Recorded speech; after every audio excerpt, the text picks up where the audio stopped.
un travail remarquable. Voilà.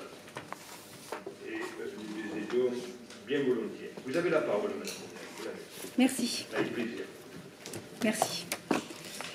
Toulon Commun donc souhaite intervenir sur ce projet de délibération, d'une part parce que dans les documents qui ont été mis à notre disposition, le caractère confessionnel de cette association n'est pas mentionné, ce qui nous semble gênant. Comprenons-nous bien, il ne s'agit absolument pas de mettre en cause l'intérêt et la validité de l'engagement des personnes dans cette association, ni de juger leur action, mais en revanche, parce que pour que notre pacte républicain qui s'appuie sur des principes de laïcité fonctionne, il est nécessaire d'agir en transparence. Le fait de présenter clairement l'association nous paraît le préalable au fonctionnement d'une laïcité bien comprise et respectueuse de tous.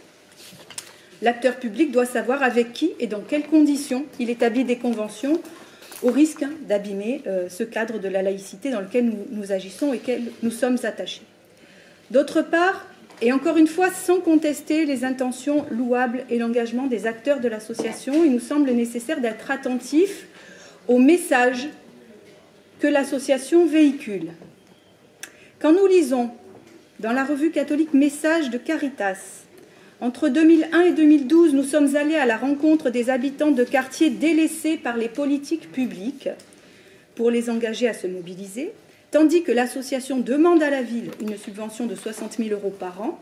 Mais nous nous interrogeons un petit peu et nous considérons que la meilleure manière pour une collectivité d'être un acteur de l'émancipation et de la cohésion des citoyens, c'est en effet d'être présent par l'action publique dans ces quartiers, avec des structures et des moyens humains, de personnes diplômées, formées à l'encadrement éducatif de la jeunesse, à l'accompagnement scolaire, à la médiation culturelle, à l'insertion sociale et professionnelle, et s'inscrivant dans la déontologie et l'encadrement législatif du travail social, de l'animation et de la prévention spécialisée.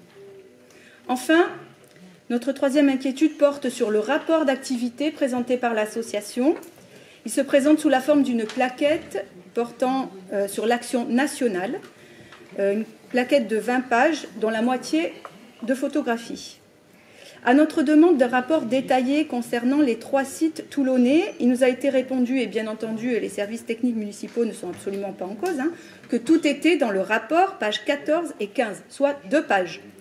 2 pages dont plus de la moitié sont constituées de photographies et de témoignages. Il nous semble que l'on peut attendre d'un rapport plus nourri pour évaluer un soutien de 60 000 € par an, d'autant que la Convention précise que l'évaluation de l'action de l'association doit être un bilan d'ensemble qualitatif et quantitatif de la mise en œuvre. Au seul document fourni, il nous semble que ce n'est pas suffisamment le cas, compte tenu, je le disais, du montant, mais aussi des enjeux humains, bien sûr, dans les quartiers qui sont concernés.